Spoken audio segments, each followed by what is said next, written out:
तोर स्वर्गीय शरीर तिमिर विनाशिनी आभारे उषार प्रकाश है आलोक विस्तार कर माता तिमिर विनाश कर। माता दुर्गे श्यामला सर्वसौंदर्य अलंकृता ज्ञान प्रेम शक्तिर आधार भारत भूमि तर विभूति आज पर्यंत शक्तिशाली आत्मगोपन करथिला। आगत से ही जुग आगत से ही दिन जेतेबेले समग्र विश्वर भार स्कंदरे बहन करी भारत जननी उठुअछि। आस माता प्रकाश हुआ। माता दुर्गे तोर संतान आम्भे माने तो प्रसादरे तो प्रभावरे महत् कार्य महत् भावरे उपयुक्त हेउ। हे माता विनाश कर क्षुद्रता विनाश कर स्वार्थ विनाश कर भय। माता दुर्गे काली रूपिणी नुमुंड मालिनी दिगंबरे कृपा पाणी देवी असुर विनाशिनी क्रूर निनादरे अंतस्तरीप विनाश कर। गोटे भी जेपरी आंभ मानक मध्य जीवित रही न पारे विमल निर्मल जेपरी हेउ यही प्रार्थना माता प्रकाश हुआ। माता दुर्गे स्वार्थ भय क्षुद्र सेतरे म्रियमाण भारत हे माता आम मन को महत् कर महत् प्रेयसी कर उदार चेता कर सत्य संकल्प कर जेपरी अल्पासी निश्चेष्ट अलस भयभीत न हुए। माता दुर्गे जोग शक्ति विस्तार कर आमे ही तर प्रिय आर्य संतान आंभ मानक मध्य लुप्त शिक्षा चरित्र मेधा शक्ति श्रद्धा भक्ति तपस्या ब्रह्मचर्य सत्य ज्ञान विकास करी जगतर वितरण कर मानव सहाय दुर्गति नाशिनी जगदम्बे प्रकाश हुआ। माता दुर्गे अंतस्तरीपु संहार करी बाहर बाधा विघ्न निर्मूल कर बलशाली पराक्रमी उन्नत चेता जाति भारतर पवित्र कानने उर्वर क्षेत्रे गगन सहचर पर्वत तले पूत सल्ला नदी तीरे एकता प्रेम सत्य शक्ति शिल्प साहित्य विक्रम ज्ञान श्रेष्ठ निवास करू। मातृचरण रे हाँ प्रार्थना प्रकाश हुआ। माता दुर्गे आंभ मानक मध्य जोग बल प्रवेश कर आम्भे माने हई उठिबु तर जंत्र अशुभ विनाशी तरबारी अज्ञान तिमिर विनाशी प्रदीप। हे माता भारतर युवक गणकर ही वासना पूर्ण कर जंत्री हई जंत्र चलाओ अशुभ हंत्री हई तरबारी घुराओ ज्ञान दीप्ति प्रकाशिनी हई प्रदीप धर प्रकाश हुआ। माता दुर्गे तते पाइले आ विसर्जन करिबु नाही श्रद्धा भक्ति प्रेमर डर बांधि रखिबु। आस माता आंभ मानक मन प्राण शरीर प्रकाश हुआ। वीर मार्ग प्रदर्शिनी आस आउ विसर्जन करिबु नाही। आंभ मानकर समग्र जीवन हेउ निरवच्छिन्न दुर्गा पूजा आंभ मानकर सकल कार्य अविरत पवित्र प्रेममय शक्तिमय मातृसेवा व्रत हेउ। यह ही प्रार्थना माता भारत रे आविर्भूत हुआ प्रकाश हुआ माँ प्रकाश हुआ। माँ वही तृतीय अध्याय। जदि जीवन पथरे सकल भय संकट एवं सर्वनाश विरुद्ध रे कवचावृत होई चलिबाकु चाह तेबे केवल दुईटी जिनिस प्रयोजन। से दुईटी सर्वदा एक संगे रहे। प्रथमटी है माँ भगवती करुणा आउ द्वितीयटी है तुम आडू श्रद्धा निष्ठा समर्पण रे गठित तुमर अंतकरण। तुमर श्रद्धा हवा उचित शुद्ध सरल एवं पूर्ण मन और प्राणर अहमात्मक श्रद्धा जो श्रद्धा को उच्चाभिलाष गर्व आत्ममान मनर दंभ स्वेच्छाचारिता व्यक्तिगत दाबी निम्न प्रकृतिर सकल तुच्छ तृप्तिर कामना कलुषित कर रखी से श्रद्धार उन्नत धूमाछन शिखा सल्लग दिगरे ऊर्ध्वक प्रज्वलित हो उठे नहीं। मन रख भगवत कर्म भगवत अभिव्यक्ति साहाय्य निमित्त तुमको तुमर जीवन दिया होइछि। आउ किछि आकांक्षा कर नहीं। केवल दिव्य चेतनार विशुद्धि शक्ति ज्योति प्रसारता प्रशांति और आनंद सकाशे आकांक्षा कर जेपरिक से चेतना तुम मन प्राण शरीर को सर्वांग सुंदर करी बढ़िबा निमित्त सतत सचेष्ट हो उठिब। आउ किछि चाह नहीं। केवल तुम मध्य पृथ्वी उपरे जो मैंने अधिकार पाइछंती जो मान को ग्रहण करा होइछि सेमानक मध्य भागवत आध्यात्मिक अतिमानस सत्य और तार वास्तव सिद्धि को चाह से अवस्था व्यवस्था जार आनुकूल्य सकल विरोधी शक्ति उपरे पूर्ण विजय। तुमर आंतरिकता और समर्पण हो यथार्थ और संपूर्ण। जेबे तुमको निजको देदेवाकू हुए निशेष दे दियो କୌଣସି ଦାବି କୌଣସି ସର୍ତ୍ତ କୌଣସି କୁଣ୍ଠିତ ଭାବ ରଖ ନାହିଁ, ଯଦ୍ୱାରା ତୁମର ସକଳ ବସ୍ତୁ ଦିବ୍ୟ ଜନନୀକୁ ରହିଯିବ ଆଉ ଅହଙ୍କାର ପାଇଁ ଅଥବା ଅନ୍ୟ କୌଣସି ଶକ୍ତିକୁ ଦେବା ସକାଶେ ଯେପରି ଆଉ କିଛି ଅବଶିଷ୍ଟ ନଥିବ। ତୁମର ଶ୍ରଦ୍ଧା ତୁମର ଆନ୍ତରିକତା ଓ ସମର୍ପଣ ଯେତେ ପୂର୍ଣ୍ଣତର ହେବ ମାଆଙ୍କର କରୁଣା ଓ ଅଭୟ ସେତେ ହିଁ ଘେରି ରହିବ। ଯଦି ମା ଭଗବତୀଙ୍କର କରୁଣା ଓ ଅଭୟ ତୁମ ସଙ୍ଗେ ରହିଛି ତେବେ ଏପରି କ'ଣ ଅଛି ଯାହା ତୁମକୁ ସ୍ପର୍ଶ କରିବ ବା ଆଉ ତୁମେ କାହାକୁ ଭୟ କରିବ। ଏହି କୃପାର ଅଳ୍ପ ଟିକେ ବି ତୁମକୁ ସକଳ ବାଧା ବିପତ୍ତି ଓ ସଙ୍କଟରୁ ପାର କରିଦେବ। ତାଙ୍କର ପୂର୍ଣ୍ଣ ଉପସ୍ଥିତି ଯଦି ତୁମକୁ ଆବୃତ୍ତ କରି ରଖେ ତେବେ ନିରାପଦରେ ତୁମ ପଥରେ ତୁମେ ଚାଲିଯାଇପାରିବ, କାରଣ ସେ ପଥ ହେଲା ମାଆଙ୍କର। ଏ ଜଗତରେ ହେଉ ବା ଅଦୃଶ୍ୟ ଜଗତ ସମୂହରେ ହେଉ କୌଣସି ଶତ୍ରୁ ଶକ୍ତି ତାହା ଯେତେ ଶକ୍ତିଶାଳୀ ହେଉନା କାହିଁକି ତୁମକୁ ସ୍ପର୍ଶ କରିପାରିବ ନାହିଁ ବା କୌଣସି ବିଭୀଷିକା ତୁମର ଚିନ୍ତାର କାରଣ ହୋଇପାରିବ ନାହିଁ। ଏହି କରୋନାର ସ୍ପର୍ଶରେ ସଙ୍କଟ ସୁଯୋଗରେ ବ୍ୟର୍ଥକତା ସ୍ୱାର୍ଥକତାରେ ଦୁର୍ବଳତା ଅମୋଘ ସାମର୍ଥ୍ୟରେ ପରିଣତ ହୁଏ, କାରଣ ଦିବ୍ୟ ଜନନୀଙ୍କର ଅନୁକମ୍ପା ହେଲା ପରମେଶ୍ୱରଙ୍କର ଅନୁମତି। ଏବେ ହେଉ ବା ପରେ ହେଉ ତାହାର ଫଳ ସୁନିଶ୍ଚିତ, ପୂର୍ବ ନିର୍ଦ୍ଦିଷ୍ଟ, ଅବଶ୍ୟମ୍ଭାବୀ ଓ ଅନିବାର୍ଯ୍ୟ। Pranam at the lotus feet of the Divine Mother. Karunamay Ma, Param Prabhu Sri Aurobindo, ଉପସ୍ଥିତ ସମସ୍ତ ମାତୃସନ୍ତାନ। ଶ୍ରୀ ଅରବିନ୍ଦଙ୍କର ପୂର୍ଣ୍ଣାଙ୍ଗ ଶିକ୍ଷାରେ କୌଣସି ନୂତନତାଟି ଅଛି, ଯେଉଁଥିପାଇଁ ବର୍ତ୍ତମାନ ଭାରତ ସରକାର ନ୍ୟୁ ଏଜୁକେସନ୍ ପଲିସିର ସିଷ୍ଟମ୍ ଭିତରକୁ ବର୍ତ୍ତମାନ ଶ୍ରୀ ଅରବିନ୍ଦଙ୍କ ଶିକ୍ଷାକୁ ଆଣିଛନ୍ତି। କ'ଣ ଅଛି ପୂର୍ଣ୍ଣାଙ୍ଗ ଶିକ୍ଷାର କ'ଣ ନୂତନତାଟା କ'ଣ? ପ୍ରଥମ କଥା ଦେଖନ୍ତୁ, ଗୋଟେ ସାଧାରଣ ଶିକ୍ଷା କେନ୍ଦ୍ରରେ ଲକ୍ଷ୍ୟ ରଖା ହେଇଛି ମନି କ୍ୟାରିୟର ଅଫ୍ ସକ୍ସେସ୍, କିନ୍ତୁ ଶ୍ରୀ ଅରବିନ୍ଦଙ୍କ ପୂର୍ଣ୍ଣାଙ୍ଗ ଶିକ୍ଷା କେନ୍ଦ୍ରରେ ଲକ୍ଷ୍ୟ ନୁହେଁ ମନି କ୍ୟାରିୟର ସକ୍ସେସ୍। ତାହେଲେ ଏଥିର ଲକ୍ଷ୍ୟ କ'ଣ? ଏଥିର ଲକ୍ଷ୍ୟ ହେଉଛି ପରଫେକ୍ସନ୍। ସାଧାରଣ ଶିକ୍ଷାର ଲକ୍ଷ୍ୟ କ'ଣ? ସଫଳତା ବା ସକ୍ସେସ୍। କିନ୍ତୁ ପୂର୍ଣ୍ଣାଙ୍ଗ ଶିକ୍ଷା ଲକ୍ଷ୍ୟ ହେଲା ପରଫେକ୍ସନ୍ ବା ପୂର୍ଣ୍ଣତା। ତେବେ ସକ୍ସେସ୍ର କ'ଣ ଅସୁବିଧା ହେଲା ଯେ ବର୍ତ୍ତମାନ ଭାରତ ସରକାର ଚିନ୍ତା କଲେ ବର୍ତ୍ତମାନ ପୂର୍ଣ୍ଣତା ରହିବା ଦରକାର। ଭାରତ ସରକାର କାହିଁକି ବର୍ତ୍ତମାନ ଏହି ପ୍ରକାର ଏକ ଶିକ୍ଷାନୀତିକୁ ତାଙ୍କର ଶିକ୍ଷା ସିଷ୍ଟମ୍ ଭିତରକୁ ଆଣିଛନ୍ତି? ସକ୍ସେସ୍ର କ'ଣ ହୁଏ, ଯଦି ଜଣେ ସକ୍ସେସ୍ର ଲକ୍ଷ୍ୟ ରଖିଛି କାଳେ ଫେଲୁଅର୍ ହେଇଯିବ କି ଏଇ ଭୟରେ ସେ ମିଥ୍ୟାର ଆଶ୍ରୟ ନେବାକୁ ବାଧ୍ୟ ହେବ। ଯଦି ସକ୍ସେସ୍ର ଲକ୍ଷ୍ୟ ରଖିଛି, ସକ୍ସେସ୍ର ଲକ୍ଷ୍ୟ ରଖିଥିବା ପିଲାମାନେ ସେମାନେ ସମାଜର ଉନ୍ନତିମୂଳକ କାମରେ ଯଥାର୍ଥ ସହଯୋଗୀ ହେଇପାରନ୍ତିନି। ଯେଉଁ ଯଥାର୍ଥ ସହଯୋଗୀ, ଯେମିତି ଗୋଟେ ଛୋଟିଆ ଉଦାହରଣ, ଏବେ 2021ରେ ଗୋଟେ IAS ପାଇଥିବା ପିଲା ଆରେଷ୍ଟ ହେଇଛି କରପ୍ସନ୍ କେସ୍ରେ। 2021ରେ IAS ପାଇଛି, ଆଗେ IFS ପାଇଥିଲା, ପୁଣି IAS ପାଇଲା। ବ୍ରିଲିଆଣ୍ଟ ପିଲା, ହେଲେ ଆରେଷ୍ଟ ହେଲା କରପ୍ସନ୍ କେସ୍ରେ। 40 ଲକ୍ଷ ଟଙ୍କାର କରପ୍ସନ୍ ତାର, ବେଶୀ ମାନେ 47 ନା 48 ଲକ୍ଷ ଟଙ୍କା, 40 କୋଟି ଟଙ୍କା। ଆଚ୍ଛା, ଏଇଟା ସବୁ କୋଟି କୋଟି ଟଙ୍କା, ଲକ୍ଷ ଲକ୍ଷ ଟଙ୍କା ଏମାନେ ଯେଉଁ ହଡ଼ପ କରୁଛନ୍ତି, ଚିନ୍ତା କରନ୍ତୁ ନା ଦେଖିବା। ସକ୍ସେସ୍ଟା ଗଲା କୁଆଡ଼େ? ଭୁଲ ଆଡ଼କୁ ଗଲା ନା ତା ଜୀବନକୁ ସାର୍ଥକ କରେଇଲା, ନା ଦେଶ ଜାତି ପାଇଁ କଲ୍ୟାଣ କରେଇଲା? ଜଣେ ଲୋକ ପାଖରେ ଏତେ ଟଙ୍କା ଠୁଳ ହେଇକି ରହିବା ମାନେ କ'ଣ? ଅନ୍ୟ ଆଡ଼େ ଗରିବ ତିଆରି କରିବା। ସେମାନେ ଗରିବ ହୋଇଛନ୍ତି ବୋଲି ଏମାନେ ଅଧିକ ଧନୀ ହେଇଛନ୍ତି।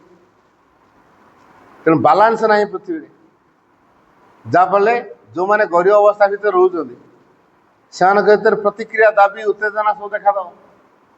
ତାହେଲେ ଯେଉଁ ଲୋକଙ୍କ ଭିତରେ ଅଭାବ ଅନାଟନ ଭିତରେ ଯେଉଁ ରହୁଛନ୍ତି ସେମାନଙ୍କ ଭିତରେ ଯେଉଁ ଉତ୍ତେଜନାର ଭାବକୁ ବଢ଼ାଉଛନ୍ତି କେଉଁମାନେ? ଯେଉଁମାନେ ସକ୍ସେସ୍ ଲକ୍ଷ୍ୟ ରଖି ନିଜ ପାଖରେ ଟଙ୍କାକୁ ଠୁଳ କରିଦେଲେ, ନିଜର କରିକି ରଖିଦେଲେ, ଯାହାଫଳରେ ଅନ୍ୟ ଆଡ଼େ ଅଭାବ ରହିଲା। ତେଣୁ ସେ ଅଭାବୀ ଲୋକମାନେ ଉତ୍ତେଜିତ ହେଲେ, ପ୍ରତିକ୍ରିୟାପୂର୍ଣ୍ଣ ହେଲେ, ସନ୍ତୁଳନ ଅବସ୍ଥା ଆସିଲାନି, ବାଲାନ୍ସ ତିଆରି ହେଲାନି। ତ ସେମାନେ କେତେବେଳେ କୋଉ ପ୍ରକାର କାଣ୍ଡ କରିବେ କିଛି କହିହେବନି। ବୋମା ଫୁଟେଇବେ, ମାରଧର କରିବେ, ହଙ୍ଗାମା କରିବେ, ଷ୍ଟ୍ରାଇକ୍ କରିବେ, ଗାଡ଼ି ଜାଳିବେ, ବଜାର ଘାଟ ବନ୍ଦ କରିବେ, ଆମର ଦାବି ପୂରଣ ହଉ ସ୍ଲୋଗାନ ଦେବେ, ଏସବୁ କରିବେ। ତାହେଲେ ଏଇ ଯୋଉ ଦାବି ଉତ୍ତେଜନାର ଭାବ ତାଙ୍କ ଭିତରେ ଆସିଲା, ପ୍ରତିକ୍ରିୟା ଭାବ ଆସିଲା, କାହିଁକି ଆସିଲା? ସେମାନଙ୍କର ଯୋଉଟା ପ୍ରାପ୍ୟ ତାଙ୍କଠୁ ଏଇଟା ଛଡ଼େଇକି ଆଉ ଜଣେ ନେଇଗଲା, ତା ପାଖରେ ଠୁଳକ ରଖିଦେଲା ହେଲା। ପ୍ରକୃତରେ ତାର ଯେତିକି ପ୍ରାପ୍ୟ ନୁହେଁ ତାଠୁ ଅଧିକା ରଖିଦେଲା। ତେଣୁ ତାହେଲେ ଆସିଲା କେମିତି? ଅନ୍ୟ ଆଡ଼େ ଅଭାବ ହବା ଯୋଗୁଁ ତା ପାଖକୁ ଗଲା। ଏଇ ଯୋଉ ଇମ୍ବାଲାନ୍ସ ହେଲା, ଏଇଟା ଅସନ୍ତୁଳନ ଅବସ୍ଥାରେ ଆମେ କେବେ ଶାନ୍ତିକୁ ପ୍ରତିଷ୍ଠା କରିପାରିବାନି। ତେଣୁ ଶାନ୍ତିକୁ ପ୍ରତିଷ୍ଠା କରିବାକୁ ହେଲେ ଆଗ ଗୋଟେ ସନ୍ତୁଳନ ଅବସ୍ଥା ଦରକାର। ସେଠି କେହି ଉଚ୍ଚ ହେଇନଥିବେ, କେହି ବଡ଼ ହେଇନଥିବେ ବା ନିଚ ହେଇନଥିବେ, ଆଉ କେହି ଧନୀ ହେଇନଥିବେ କି କେହି ଗରିବ ହେଇନଥିବେ, କେହି ପ୍ରତିପତ୍ତିର ଭାବ ଦେଖେଇବନି, କେହି ଅଭାବର ଭାବ ଦେଖେଇବନି, ସମସ୍ତେ ଆମେ ଇକ୍ୱାଲ। ଏଇ ବୋଧ, ଏକତାର ଯୋଉ ବୋଧ, ଏଟାକୁ ତିଆରି କରିବାକୁ ହେଲେ ସକ୍ସେସ୍ ସାହାଯ୍ୟ କରିବନି। କାରଣ ସକ୍ସେସ୍ ହେଲା ମାନେ ମୁଁ ଗୋଟେ ଗାତଟେ ଖୋଳି, ଗାତର ମାଟିଟା କୋଉଠି ରଖିବି? ଗାତରୁ କାଢ଼ିବି, ବାହାରେ ରଖିବି। ବାହାରଟା କ'ଣ ହେଲା? ଉଚ୍ଚା ହେଇଗଲା। ବାହାରଟା ଉଚ୍ଚା କେମିତି ହେଲା? ଗୋଟେ ଖାଲଟେ ତିଆରି କରିଛି ବୋଲି ଏଠି ଉଚ୍ଚାଟା ହେଇଛି। ଖାଲ ହେଇନି ଖାଲି ଉଚ୍ଚା ହେଇଗଲା? ଖାଲଟା ହେଇନି ଖାଲି ମାଟିଟା ବାହାରିକି ଉଚ୍ଚା ହେଇଗଲା କି? ଠିକ୍ ସେଇଭଳି ଅବସ୍ଥା ସକ୍ସେସ୍ ରଖିଥିବା ଲୋକମାନେ କରନ୍ତି, ତାଙ୍କର ସେଇ ପ୍ରକାର ଅବସ୍ଥା ହୁଏ। ସାଧାରଣ ଶିକ୍ଷା ଭିତରେ ଯୋଉ କ୍ୟାରିୟର ଲକ୍ଷ୍ୟ ରଖା ହେଇଛି, ଆଜିକାଲି ସବୁ କ୍ୟାରିୟର ପାଇଁ ବ୍ୟସ୍ତ। ଆଚ୍ଛା, କ୍ୟାରିୟର ଯେ ଲକ୍ଷ୍ୟ ରଖୁଛି ସେ ଅନ୍ୟ ପିଲାକୁ ସହଯୋଗ କରିବ? ଯୋଉ ପିଲା ଚାହୁଁଛି ମୋ କ୍ୟାରିୟର ଭଲ କରିବି, କାଳେ ସେ ମୋତେ ଟପିଯିବ କି, ମୁଁ ତ ସହଯୋଗ କରିବି ନାହିଁ। ତେଣୁ ତା ଭିତରେ କ'ଣ ତିଆରି ହେଉଛି? ଗୋଟେ ଅସହଯୋଗର ଭାବ ତିଆରି ହେଉଛି, ପ୍ରେମର ଭାବ ତିଆରି ହେଉନି, ସଦିଚ୍ଛାର ଭାବ ତିଆରି ହେଉନି, ଅସହଯୋଗର ଭାବ ତିଆରି ହେଉଛି। ତେଣୁ ଯୋଉଠି ପ୍ରେମ ନାହିଁ, ଅସଦିଚ୍ଛା ଅଛି, ଘୃଣା ଅଛି, ଯୋଉଠି ହୃଦୟରେ ପ୍ରସାରତାର ବୋଧ ନାହିଁ, ସଂକୀର୍ଣ୍ଣତାର ଭାବ ଅଛି, ଏଇ ଯୋଉ ସଂକୀର୍ଣ୍ଣତା ଏବଂ ଘୃଣାର ଭାବକୁ ନେଇ, ଅସହଯୋଗର ଭାବକୁ ନେଇ, ଅସଦିଚ୍ଛାର ଭାବକୁ ନେଇ ଆମେ ଅତିମାନସ ଅଭିବ୍ୟକ୍ତିରେ ସହଯୋଗୀ ହେଇପାରିବା, ଆଶା କରିପାରିବା? ପୃଥିବୀ ପରିବର୍ତ୍ତନ ଯୋଉ କରିବ ଅତିମାନସ ମହାଶକ୍ତି, ଆମେ ସେ ଦିଗରେ ସହଯୋଗ କରିପାରିବା? କେବେ କରିପାରିବା? ତେଣୁ ସକ୍ସେସ୍ ଆମର ଲକ୍ଷ୍ୟ ନୁହେଁ, କ୍ୟାରିୟର ଆମର ଲକ୍ଷ୍ୟ ନୁହଁ। ଟଙ୍କାର କାହିଁ ଲକ୍ଷ୍ୟ ନୁହେଁ? କାରଣ ଟଙ୍କା ବିଷୟରେ ଆମର ଯଥେଷ୍ଟ ଜ୍ଞାନ ନାହିଁ। ଆମେ ଯୋଉ ଅର୍ଥ ବୋଲି କହୁଛେ, ଯୋଉମାନେ ଅର୍ଥର ମାଲିକ ହେବେ ତାଙ୍କୁ ପଚାରନ୍ତୁ ଅର୍ଥ କ'ଣ?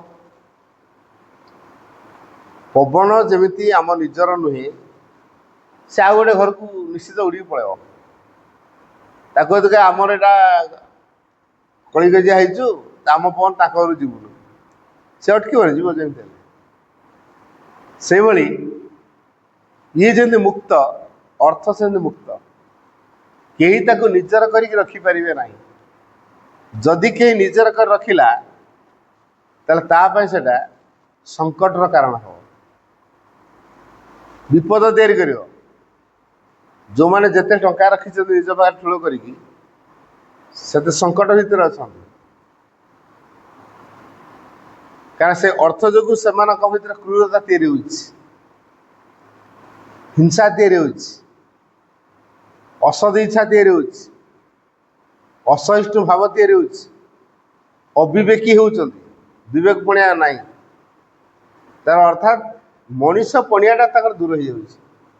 ଅନ୍ୟ ପ୍ରତି ଦୟା ହବ, ଉଦାରତା ହବ, ପ୍ରେମ ହବ ନାହିଁ, ସଦିଚ୍ଛାର ହବ ନାହିଁ। କୋଉଠି ଭଲ ଚିନ୍ତାଧାରା ଆସିବ? ଭଲ ଚିନ୍ତାଧାରା ବି ରହୁନି। ତେଣୁ ଏଇଥିରୁ ଆମେ କ'ଣ ଅନୁଭବ କରିବା? ଅର୍ଥ ଯୋଗୁଁ ଜଣେ ମଣିଷ ପଣିଆକୁ ହରାଇଲା। ଯୋଉ ପଶୁ ସ୍ତରକୁ ଅତିକ୍ରମ କରି ଆମେ ମାନବ ସ୍ତରକୁ ଆସିଲେ, ବର୍ତ୍ତମାନ ଗୋଟେ ଯଥାର୍ଥ ମଣିଷଟେ ହେବା ବଦଳରେ ଏଇ ଅର୍ଥର ଲକ୍ଷ୍ୟ ରଖି ଆମେ କ'ଣ କଲେ? ମଣିଷ ପଣିଆ ହରାଇଲେ। ତେଣୁ ମା ଲେଖିଛନ୍ତି, ଯେଉଁମାନେ ବିବେକ ଦ୍ୱାରା ପରିଚାଳିତ ହୋଇପାରନ୍ତି ନାହିଁ ସେମାନେ କୌଣସି ଗୁଣରେ ପଶୁଠାରୁ ଉନ୍ନତ ନୁହନ୍ତି। ତାମାନେ ପଶୁହୀନ। ତେଣୁ ଯେଉଁମାନଙ୍କ ପାଖରେ ଅଧିକ ଅର୍ଥ ରହିଲା ସେମାନେ ବିବେକ ଦ୍ୱାରା ଚାଲିପାରିଲେ ନାହିଁ, ଅବିବେକ ହେଲେ। ତାମାନେ ପଶୁର ତଳ ସ୍ତରକୁ ଆସିଗଲେ, ପଶୁ ସ୍ତରକୁ ଖସିଯାଇଛନ୍ତି। ଆହୁରି ତା ନିକୃଷ୍ଟ, କୌଣସି ପଶୁଠୁ ନିକୃଷ୍ଟ ମାନେ ଉତ୍କୃଷ୍ଟ ନୁହନ୍ତି। ତେଣୁ ଏଇ ପ୍ରକାର ଜୀବନ କ'ଣ ବଞ୍ଚିବା ପାଇଁ ମାନବ ହେଇଥିଲୁ କି? ପଶୁ ଭଳି ଜୀବନ। ତାହେଲେ ଏଇ ପଶୁ ଭଳି ଜୀବନଟା ଆମକୁ କରେଇଲା କିଏ? ଅର୍ଥ ପ୍ରତି ଆମର ଯେଉଁ ଲାଳସା ଅଛି ସେ ଆମକୁ ପଶୁ ସ୍ତରକୁ ନେଇଗଲା, ମାନବ ଭିତରେ ରଖେଇଲାନି। ତେଣୁ ଏ ଦୃଷ୍ଟିରୁ ଅର୍ଥ ନୁହେଁ। ଖାଲି ସେତିକି ନୁହଁ, ଦାରୁଣ ସଙ୍କଟର କଥା, ପୃଥିବୀ ପାଇଁ ବିପତ୍ତିର କାରଣ ସେ ବ୍ୟକ୍ତି। ପୃଥିବୀ ପାଇଁ କେମିତି ବିପତ୍ତିର କାରଣ ହେଲା? ଜଣେ ଲୋକ ପାଖରେ 500 କୋଟି ଟଙ୍କା ରହିଯିବ, ଆଉ ଅନ୍ୟ ଆଡ଼େ ଅଭାବ, ଲୋକମାନେ ଖାଇବା ପାଇନାହାନ୍ତି। ଗୋଟେ ଅଞ୍ଚଳରେ ଆସନ୍ତୁ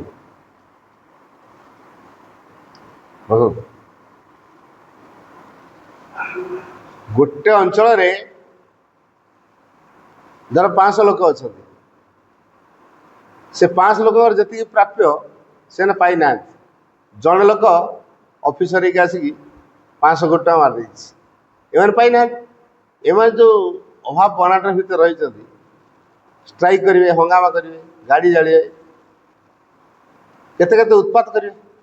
ତାଙ୍କ ଭିତରେ କ୍ରୂରତା ତିଆରି ହେଇଯିବ, ହିଂସାଭାବ ତିଆରି ହେଇଯିବ, ଉତ୍ତେଜନା ତିଆରି ହେଇଯିବ, ଦାବି ତିଆରି ହେଇଯିବ। ତାହେଲେ ଯେଉଁ ଉତ୍ତେଜନା, ଦାବି, ପ୍ରତିକ୍ରିୟା, ହିଂସା, ପ୍ରତିହିଂସା, ପ୍ରତିକ୍ରିୟାର ଭାବକୁ ନେଇ ଆମେ ଭଲ ମଣିଷ ହେଇପାରିବା? ହେଇପାରିବା। ତାହେଲେ ଭଲ ମଣିଷ ନ ହେଇପାରିବାରେ କିଏ ସାହାଯ୍ୟ କଲା? ଯିଏ ଅଧିକ ଟଙ୍କାକୁ ଠୁଳ କରି ନିଜ ପାଖରେ ରଖିଦେଇଛି, ସିଏ ହିଁ ମଣିଷକୁ ଅମଣିଷ କରିବା ପାଇଁ ସହଯୋଗ କରିଛି, ପଶୁ ସ୍ତରକୁ ଖସିବା ପାଇଁ ବାଧ୍ୟ କରିଛି, ଅଚେତନାକୁ କ୍ରିୟାଶୀଳ କରିବା ସେ ସହଯୋଗ କରିଦେଇଛି। ତେଣୁ ଏଇ ଯେଉଁ ପୃଥିବୀବାସୀ ଏଇଭଳି ଅନେକ ଅଛନ୍ତି, ସେମାନଙ୍କ ଭିତରେ କେଉଁ ପ୍ରକାର ଭାବ ତିଆରି ହେଉଥିବ? ଆମର ଯେତେ ଅଭାବ ଅଛି, ତୁମେ ଥାନା ଭାଙ୍ଗିବୁ, ବ୍ୟାଙ୍କରେ ଡକାୟତ କରିବୁ, ଅଭାବ ଅଛି, ଆଉ କ'ଣ କରିବ କର ତମ ସରକାର, ଆଉ ହେଲା। ଆଉ ଉପାୟ ନାହିଁ ସରକାରଙ୍କର, ରାସ୍ତାରୋକ, ଚାରିଆଡ଼େ ଆନ୍ଦୋଳନ। ଏଇ ଯେଉଁ ଅବସ୍ଥା ତିଆରି ହେଲା, ତାର କାରଣ କ'ଣ? ଯେଉଁ କେତେ ଲୋକ ଅର୍ଥର ଉଦ୍ଦେଶ୍ୟ ନେଇ କାମ କରିଥିଲେ, ସେମାନଙ୍କର ଅର୍ଥଟା ରହିଗଲା, ଯାହାଫଳରେ ଅନ୍ୟ ଆଡ଼େ ଅସନ୍ତୁଳନ ଅବସ୍ଥା ତିଆରି ହେଲା, ଅସନ୍ତୋଷ ଦେଖାଦେଲା, ବିଦ୍ରୋହ ଦେଖାଦେଲା, ଦାବି ଦେଖାଦେଲା, ଉତ୍ତେଜନା ଦେଖାଦେଲା, ପ୍ରତିହିଂସା, ପ୍ରତିକ୍ରିୟାର ଭାବ ଦେଖାଦେଲା। ତେଣୁ ପୃଥିବୀରେ ଶାନ୍ତି ଆଉ ପ୍ରତିଷ୍ଠା ହେଇପାରିବ କି? ପୃଥିବୀରେ ଶାନ୍ତି ଆଉ ପ୍ରତିଷ୍ଠା ହେଇପାରିବନି। ଇଏ ହେଲା ବଡ଼ କାରଣ। ତେଣୁ ଅର୍ଥ ଦ୍ୱାରା ନୁହେଁ, କ୍ୟାରିୟର ଦ୍ୱାରା ନୁହେଁ, କିମ୍ବା ସକ୍ସେସ୍ ଦ୍ୱାରା ବି ନୁହେଁ, କିନ୍ତୁ ସାଧାରଣ ଶିକ୍ଷାରେ ଏ ତିନିଟାକୁ ଲକ୍ଷ୍ୟ ରଖାଯାଇଛି। ସେଟା ପୁଣି କଣ୍ଟାଜିୟସଲି ସଂକ୍ରମଣାତ୍ମକ ଭାବରେ ଆଫେକ୍ଟ କରି ସମସ୍ତଙ୍କୁ, ଖାଲି ଜଣକୁ ନୁହଁ, ଚାରିଆଡ଼େ। ମାନେ ପ୍ରତି ପରିବାରରେ ଏ କଥାଟା। କେଉଁ ବାପା ମା ଚାହୁଁନି ମୋ ପିଲାଟା ଭଲ ପାଠଶାଠ ପଢ଼ି ଭଲ ଚାକିରି କ'ଣ କରୁ? କେଉଁ ବାପା ମା ଚାହୁଁନି? କ'ଣ ଯେଉଁ ବାପାଟି ଛାଡ଼ିଛି ସ୍କୁଲକୁ, ସେ ନିହାତି ଚାହୁଁନି ମୋ ପିଲାଟା ଭଲ ନମ୍ବରକୁ, ଭଲ କରୁ, ବଡ଼ ହେଲେ ଗୋଟେ ଭଲ ଚାକିରି କ'ଣ କରିବ? ଲକ୍ଷ୍ୟ ରଖିନି? ଲକ୍ଷ୍ୟ ରଖିଛି। ସିଏ କ'ଣ କେବେ ଆଶା କରିଛି କି ମୋ ପିଲା ଗୋଟେ ଲିଭିଂ ସୋଲ୍ ହବ? ସେ ଲିଭିଂ ସୋଲ୍ଟା କ'ଣ ସେ ଜାଣିନି। ସେ କ'ଣ ଆଶା ରଖିବ? ଅନ୍ୟମାନେ ଯାହା କରୁଛନ୍ତି ଆମେ ବି ସେଇଆ କରିବୁ। ତେଣୁ ଲିଭିଂ ସୋଲ୍ଟା କ'ଣ? ପିଲା ସେଇଟା ବୁଝିବା ଦରକାର, ବାପା ମା ସେଇଟା ବୁଝିବା ଦରକାର। ଗୋଟେ ଲିଭିଂ ସୋଲ୍ଟା କେମିତି ହୁଅନ୍ତି? ଆମେ ପିଲାଙ୍କ ବ୍ରିଲିଆଣ୍ଟ ପିଲା କରିବା ନା ଲିଭିଂ ସୋଲ୍ କରିବା? ସାଧାରଣ ଶିକ୍ଷାରେ ପିଲାଙ୍କୁ ବ୍ରିଲିଆଣ୍ଟ କରାଯାଇପାରିବ। ଆଚ୍ଛା, ବ୍ରିଲିଆଣ୍ଟ କେତେବେଳେ ହୁଅନ୍ତି? ଯେତେବେଳେ ଜଣେ ମାଇଣ୍ଡକୁ କଲଚର କରିବ। ମାଇଣ୍ଡ ତାଙ୍କର ସାର୍ପ ଅଛି, ସେ ଅନେକ ଗୁଡ଼ିଏ ତଥ୍ୟକୁ ସେମାନେ ସଂଗ୍ରହ କରିଥାନ୍ତି। ଯେଉଁ ତଥ୍ୟକୁ ସଂଗ୍ରହ କରିଥାନ୍ତି ତାରି ଦ୍ୱାରା ସେମାନେ ବିଭିନ୍ନ ପ୍ରକାର ପରୀକ୍ଷା ଦେଇ କୃତକାର୍ଯ୍ୟ ହେଇଛନ୍ତି। ତା ମାନେ ସେ ସବୁଥିରେ କୃତକାର୍ଯ୍ୟ ନୁହେଁ। ଜଣେ ଚିତ୍ର ଶିଖିଥିବା ଲୋକଟା, ତାକୁ ଯଦି କୁହାଯାଏ ଗାଡ଼ି ଫିଟ୍ କର, ସେ ପାରିବନି। ଗାଡ଼ିର ଚକାଟା ପଙ୍କଚର ହେଲା ଖୋଲିଲୁ, ସେ ପାରିବନି। ହଇରାଣଟେ ହେଉଛି। ସେଇଭଳି କଥା ସେ ଗୋଟିଏ ଦିଗରେ ଜଣେ ଫିଟ୍ ହେଇଗଲା, ତା ଜୀବନ ପାଇଁ କେତେ କେତେ ପରିସ୍ଥିତି ଆସିବ, ସବୁ ପରିସ୍ଥିତି ସହିତ କେମିତି ନିଜକୁ ମୁକାବିଲା କରିବ। ସବୁ ପରିସ୍ଥିତି ସହିତ ସେ ନିଜକୁ ମୁକାବିଲା କରିବାକୁ ହେଲେ ତାକୁ ସବୁ କଥା ଶିଖିବା ଦରକାର। କିନ୍ତୁ ବ୍ରିଲିଆଣ୍ଟ ପିଲା ପରୀକ୍ଷା ପାଇଁ ପ୍ରିପେୟାର ହେଇଥାଏ, ମାଇଣ୍ଡକୁ ସେ ସାର୍ପ କରିଥାଏ, ଅନେକ ଗୁଡ଼ିଏ ତଥ୍ୟକୁ ସେ ସଂଗ୍ରହ କରିଥାଏ, ଯାହାଫଳରେ ଏଇ ଯେଉଁ ପୋଥିଗତ ଜ୍ଞାନରେ ସେ ପାରଙ୍ଗମ। ବହିରେ ଯାହା ଲେଖା ହେଇଛି, ପରୀକ୍ଷା ଯାହା ପଡ଼ୁଛି ତାକୁ ସେ ପରୀକ୍ଷା ଦେଇ କୃତକାର୍ଯ୍ୟ ହେଇଛି। ଆଉ ସରକାର ତାକୁ ଗୋଟେ ମାନ୍ୟପତ୍ର ଦେଇଦେଇଛନ୍ତି, IAS କି IFS କି IPS ଏଇଭଳି ବଡ଼ ବଡ଼ ପଦବୀ ତ ମିଳିଯାଇଛି ହେଲା। ତଥାକଥିତ ଭାବରେ ପ୍ରକୃତ ଜ୍ଞାନ ତାର ଅଛି କି?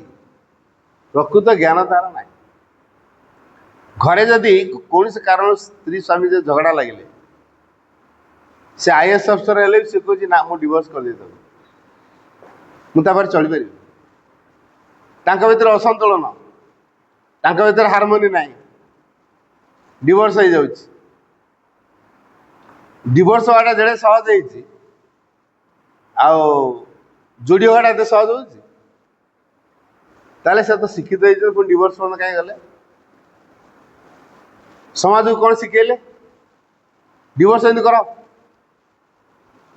କିମ୍ବା ସୁଇସାଇଡ୍ କରିଦେଉଛନ୍ତି। ଯଦି ଭଲ ନମ୍ବର ନ ରହିଲା ସୁଇସାଇଡ୍ କରିଦେଉଛନ୍ତି, ଆତ୍ମହତ୍ୟା ଅନ୍ୟମାନଙ୍କୁ କରିବା ପାଇଁ ପ୍ରେରଣା ଦେଇ ଦେଉଛନ୍ତି, ଜୀବନ ହାରିବା ପାଇଁ ବାଧ୍ୟ ହେଉଛନ୍ତି ପିଲାମାନେ। ତାହେଲେ ଏଇ ଯେଉଁ ପିଲା ସମାଜରେ କ'ଣ କରିପାରିବ? ଯେଉଁ ସମାଜ ଏ ପିଲାଠୁ ବହୁତ କିଛି ଆଶା କରୁଥିଲା, ତାଠୁ ସେ କ'ଣ ପାଇପାରିବ? କିଛି ପାଇପାରିବ? କିଛି ପାଇପାରିବ। ତେଣୁ ସମାଜ ଯେହେତୁ କିଛି ଉପକୃତ ହେଇପାରୁନି, ତେଣୁ ଏ ପ୍ରକାର ବ୍ରିଲିଆନ୍ସି କେବଳ ଗୋଟିଏ ଦିଗରେ ରହିଲେ ଅଲଗା ଦିଗଟା ଡାର୍କ ହେଇଗଲା। କିନ୍ତୁ ଜ୍ଞାନ ଯିଏ, ସେ ସବୁ ଦିଗରେ ଉଜ୍ଜଳ, ସେଇଟା ହେଉଛି ଜ୍ଞାନ। ତେଣୁ ପିଲା ଆମର ଜ୍ଞାନ ପାଇଁ ପାଠ ପଢ଼ିବ ଏବଂ ନିଜକୁ ବୁଝିବ, ନିଜକୁ ସମୀକ୍ଷା କରିବ, ନିଜକୁ ଅତିକ୍ରମ କରିବ, ଯେକୌଣସି ପରିସ୍ଥିତିକୁ ସମ୍ମୁଖୀନ ହେବ, କେଉଁ ପରିସ୍ଥିତିକୁ କେମିତି ଭାବରେ ଟ୍ୟାକଲ କରାଯାଏ ତାକୁ ସେ ଜାଣିବ। ଏଇଟା ହେଉଛି ଲିଭିଂ ସୋଲ୍ର କାମ। ତ ଲିଭିଂ ସୋଲ୍ ପିଲା ସେ ତା ହୃଦୟକୁ କଲଚର କରେ, କାରଣ ସେ ଜାଣିଥାଏ ହୃଦୟ ଭିତରେ ଭଗବାନ ଅଛନ୍ତି, ଆଉ ଭଗବାନଙ୍କ ସହିତ ଯିଏ ଯୋଡ଼ିଗଲା ତାର ସବୁ ଜ୍ଞାନ ତାକୁ ମାଲୁମ। ତେଣୁ ଆମେ ଗୋଟେ ଦିଗରେ ଯାଇକି ପାରଙ୍ଗମ ହେବା ଆଉ ସବୁ ଜ୍ଞାନର ଅଧିକାରୀ ହେବା, କେଉଁଟା ବେଶୀ ଗୁରୁତ୍ୱପୂର୍ଣ୍ଣ? ଆମେ ବ୍ରିଲିଆଣ୍ଟ ହେବା ଗୋଟିଏ ଦିଗରେ ଯିବା, ଆଉ ଲିଭିଂ ସୋଲ୍ ହେବା ସବୁ ଜ୍ଞାନର ଅଧିକାରୀ ହେବା, ସବୁ ପରିସ୍ଥିତିକୁ ମୁକାବିଲା କରିପାରିବା। ତେଣୁ ବ୍ରିଲିଆଣ୍ଟ ହେବା କ'ଣ ଗୋଟିଏ ଦିଗକୁ ସେ ମୁକାବିଲା କରିପାରିବ, ଅଲଗା ଦିଗ ସେ କହିବ ମୁଁ ଜାଣିନାହିଁ, ମୋତେ ଏଇଟା ଆସିବନି, କାରଣ ସେ ଗୋଟିଏ ଦିଗରେ ପାଇକି ସାର୍ଟିଫିକେଟ୍ ବ୍ରିଲିଆଣ୍ଟ ହେଇଛି। ମାଇଣ୍ଡକୁ କଲଚର କରୁ, ଯେଉଁ ମନ ଅଜ୍ଞାନତାର ଯନ୍ତ୍ର, ତାକୁ କଲଚର କରିକି ସେ କିଛି ତଥ୍ୟକୁ ସଂଗ୍ରହ କରିଛି। ଇନଫର୍ମେଟିକାଲ ନଲେଜ ଯେଉଁଟା କୁହାଯାଏ, ତଥ୍ୟଗତ ଜ୍ଞାନ, ଅନେକ ଇନଫର୍ମେସନ୍ ସେ କଲେକ୍ସନ କରିକି ବ୍ରିଲିଆଣ୍ଟ ହେଇଛି। କିଛି ଦିନ ପରେ ଏଇଟା ପଳେଇଯିବ, କାରଣ ଯେଉଁ ମନ ସେ ହେଉଛି ଷ୍ଟୋର ହାଉସ୍ ଅଫ୍ ନଲେଜ। ଆମେ ଯେମିତି ମେମୋରିଟେ ପକାଉଛେ, ସେ ମେମୋରିରେ ଧର 32 GB, 64 GB, 16 GB, 8 GB memory ପକାଉଛେ, ସେଠି ପୁରିଗଲା ପରେ ଆଉ ରହିବ? ପୁରିଗଲା ପରେ ଆଉ ଜ୍ଞାନ ରହିବ କି? ବାଧ୍ୟ ହେଇକି ପୁରୁଣା ଜ୍ଞାନକୁ ଡିଲିଟ୍ କରିବାକୁ ପଡ଼ିବ। ସେମିତି ମାଇଣ୍ଡଟା ଲିମିଟେଡ୍, ଯେମିତି ଜିବି ଆମର ରହୁଛି, ତାର ସେମିତି ଗୋଟେ ନିର୍ଦ୍ଦିଷ୍ଟ କାପାସିଟି ଅଛି, ସେ କ'ଣ ସେତିକି ରିସିଭ୍ କରିପାରିବ, ତାଠୁ ଅଧିକ ପାରିବନି। ଆଉ ସୁପ୍ରାମେଣ୍ଟାଲକୁ କେମିତି ମାଇଣ୍ଡ ରିସିଭ୍ କରିବ? ସେ ପାରିବନି। କିନ୍ତୁ ଲିଭିଂ ସୋଲ୍ ସୁପ୍ରାମେଣ୍ଟାଲକୁ ରିସିଭ୍ କରିଦେବ। ବ୍ରିଲିଆଣ୍ଟ ପିଲା ସୁପ୍ରାମେଣ୍ଟାଲକୁ ରିସିଭ୍ କରିବା ପାଇଁ ଫିଟ୍ ହେଇପାରିବନି। ତେଣୁ ବ୍ରିଲିଆଣ୍ଟ ପିଲା ଦରକାର ନା ଲିଭିଂ ସୋଲ୍ ଦରକାର? ଯଦି ସୁପ୍ରାମେଣ୍ଟାଲକୁ ରିସିଭ୍ କରିବା ପାଇଁ ପିଲା ସମର୍ଥ ହେଇପାରିଲା ନାହିଁ, ତା ଶିକ୍ଷା ବେକାର, ତା ଜୀବନଟା ବେକାର ହେଇଗଲା। ଯେଉଁ ଉଦ୍ଦେଶ୍ୟରେ ତାର ମାନବ ଜୀବନ, ସେ ସେଇଟା ବୁଝିପାରିଲାନି, ସେ ନିଜ ଜୀବନକୁ ସମୀକ୍ଷା କରିପାରିଲାନି। ତେଣୁ ଏ ଦୃଷ୍ଟିରୁ ହଁ ହଁ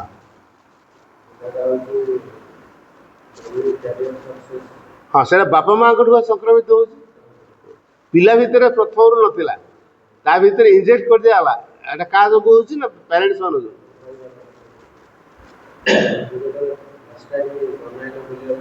हाँ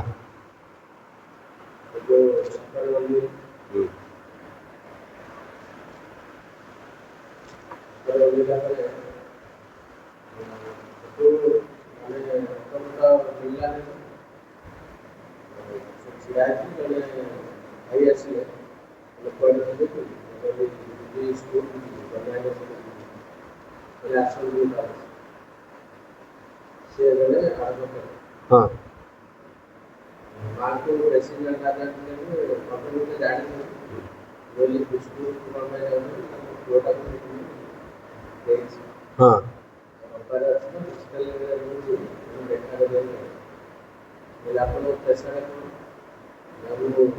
वकील अधिकारी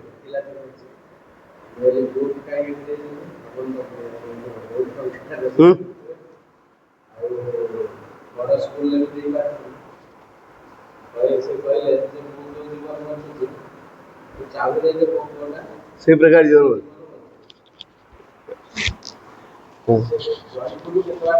हाँ हाँ हाँ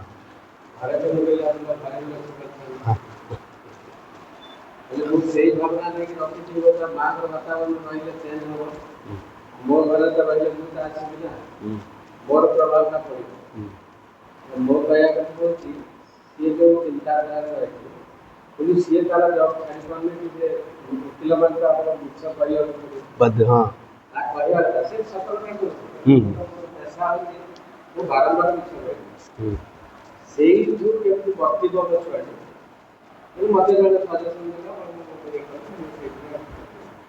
ମୋର ପ୍ରଶ୍ନ ହେଉଛି ତାର ଚିନ୍ତାଧାରା କେତେ ଦୂର ଏଥିରେ ଦରକାର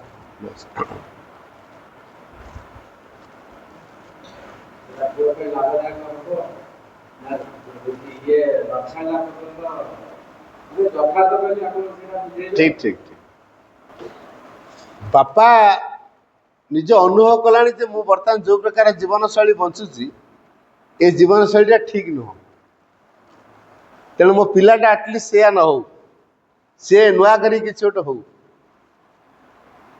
ता भर गोटे अनुभव आसला ये जिनसटा पिलाटी आने पूर्वर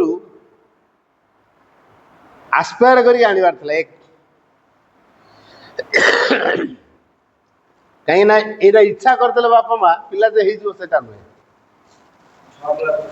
6 क्लास पढ़ला जन्म ना पूर्व जदि बापा माँ चिंता करता आम जो प्रकार बचुचु आटलिस्ट आम पिलाटा से भूलटा न करूँ किछिटा परिवर्तन बाट तो देखा तेणु से चाहूँ मो प्रकार मो पिला मिछ सत कहीकि पैसा रोजगार करू बड़ लोक नुहे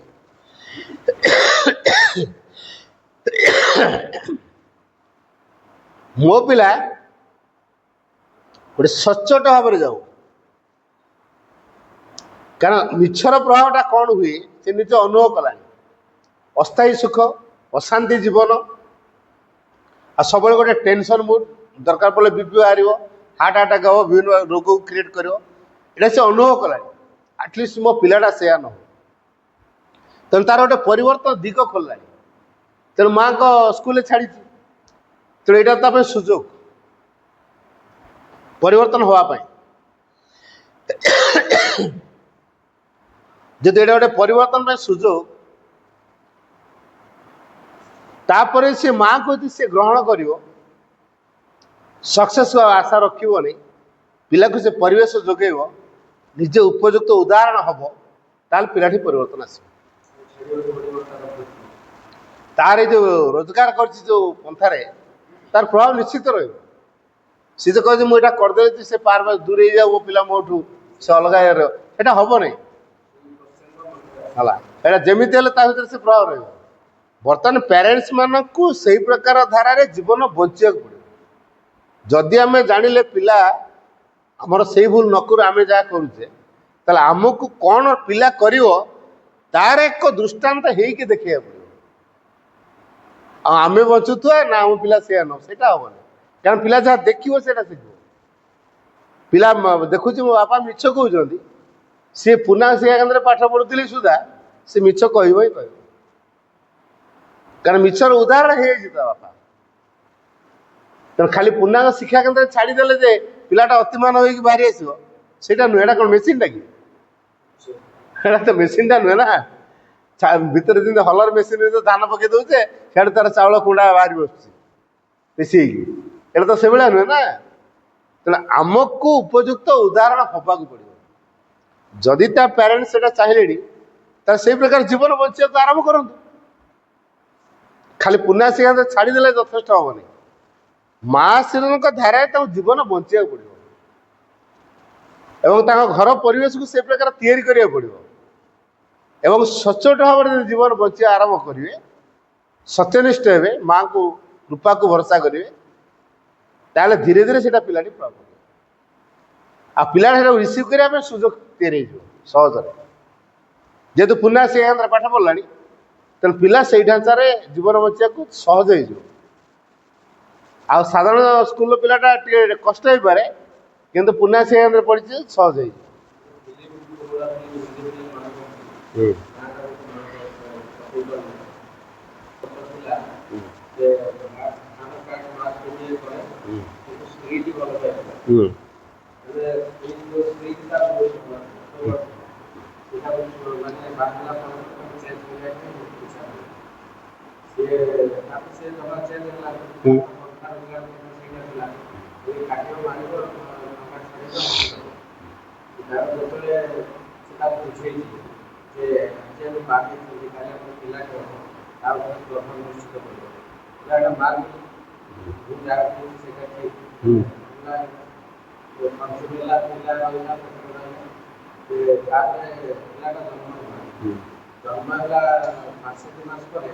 गोटे बड़ केस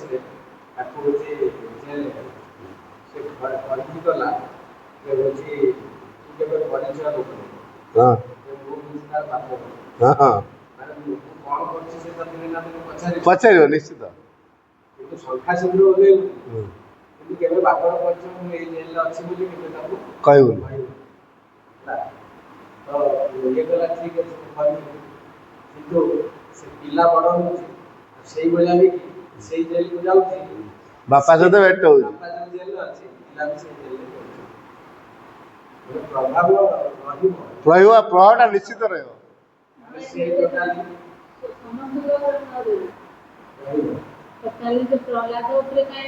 ना ना प्रहलादर शुणु प्रहलादर ता माँ गर्भरु से शिखिक आसी भगवान को विष्णु को डाकवाटा प्रहलाद ता माँ पाखु शिखिक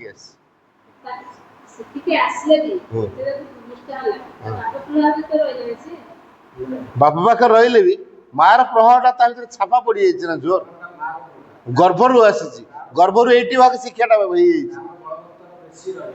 80 भाग शिक्षाटा माँ पाखु रही बाकी 20 भागटा परिवेश तेणु परिवेश बापार केते परसेंट आसपर असल शिक्षाटा ता माँ पाखु असल प्रभावटा भित्तिभूमिटा ता माँ पाखु तेणु से प्रभावटा बलवती हो रहा हिरण्यकशिपु जिते दुष्ट हेले भी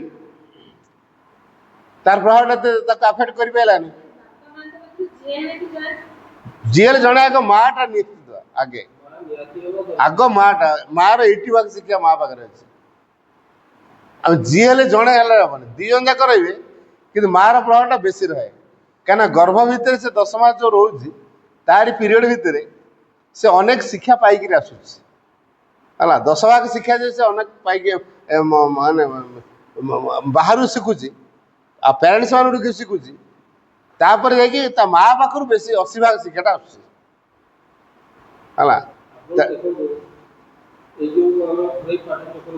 आज्ञा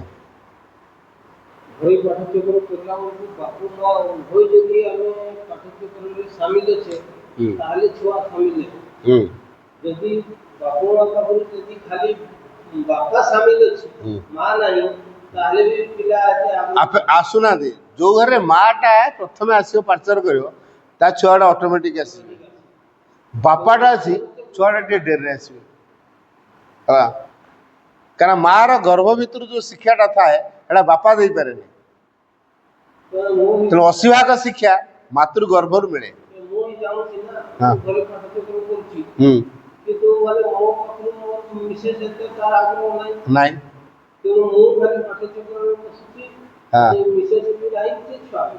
ସେ ପୁରା ଯୋଉ ଘରେ ବାପା ପାର୍ଚର କରୁଥିବ ତାଙ୍କ ପିଲାମାନେ ଟିକେ ଡେରିରେ ରିସିଭ୍ କରିବେ, କିନ୍ତୁ ମା ଯୋଉଠି ଗ୍ରହଣ କରିଦେଇଛି ଆଗେ ମାକୁ, ସେ ପିଲା ଆଗେ ମାଙ୍କ ପାଖକୁ ଆସେ। ତେଣୁ ମା ପ୍ରଭାବଟା ବେଶୀ ରହେ, ବାପାର ପ୍ରଭାବଟା କମ୍ ରହେ। ତେଣୁ ମାତୃ ଗର୍ଭରୁ ସେଥିପାଇଁ ଶିକ୍ଷାଟା 80% ପରେ କୁହାଯାଇଛି। ମାତୃ ଗର୍ଭରୁ 80% ଶିକ୍ଷା, ବାକି 20% ପରିବେଶ। ବାସ୍ ନାଇଁ ଆପଣ ଆସିଛନ୍ତି ପାର୍ଶ୍ୱରକୁ, ମାତୃ ଗର୍ଭରେ ଥିଲାବେଳେ ଆପଣ ମାଆଙ୍କୁ ଡାକି ଡାକି ଆଣିଥିଲେ କି ପିଲାକୁ? ଜାଣିନଥିଲେ, ପରେ ଜାଣିଲେ। ତେଣୁ ସେତେବେଳେ କୋଉ ପ୍ରଭାବର ପିଲା ଆସିଛନ୍ତି? ହଁ, ଆପଣଙ୍କର ପିଲା ଜନ୍ମ ହେଇସାରିବା ପରେ ଆପଣ ମାଆଙ୍କୁ ଜାଣିଲେ। ଆପଣ ମାଆଙ୍କୁ ଜାଣିବା ଆପଣ ପିଲା 4-5 ବର୍ଷ ହେଇଗଲା ପରେ ଆପଣ ଯେ ମାଆକୁ ଜାଣିଲେ। ଆଚ୍ଛା, ମାଆକୁ ଜାଣିଲା ପରେ ଆପଣଙ୍କର ଓପନିଂ ଆସିଲା। ଆସିବେ ନା, ଏଇବା କହିଲେ ମାତୃ ଗର୍ଭର ଶିକ୍ଷାଟା ସବୁଠୁ ଗୁରୁତ୍ୱପୂର୍ଣ୍ଣ। ଆମେ ଏବେ କଣ କରିବା, ଗୋଟେ ପରିବେଶକୁ ଏମିତି ତିଆରି କରିବା ଯୋଉଥିରେ ପିଲାମାନେ ଆପେ ଆପେ ଆଗ୍ରହ ପ୍ରକାଶ କରିକି ଆସିବେ ପାଠଶାଳାକୁ। ତେଣୁ ଆମ ସିଷ୍ଟମ ଭିତରେ ରହିବା ଦରକାର ପାଠଚକ୍ର ପ୍ରତି ଶ୍ରଦ୍ଧା ତିଆରି ହବ ଯେମିତି।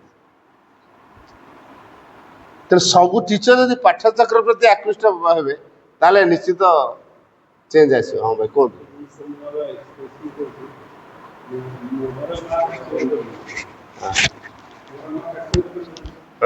ମୁଁ ଏଟା ଦଉଛି ଟିକେ। ହଁ କୁହନ୍ତୁ।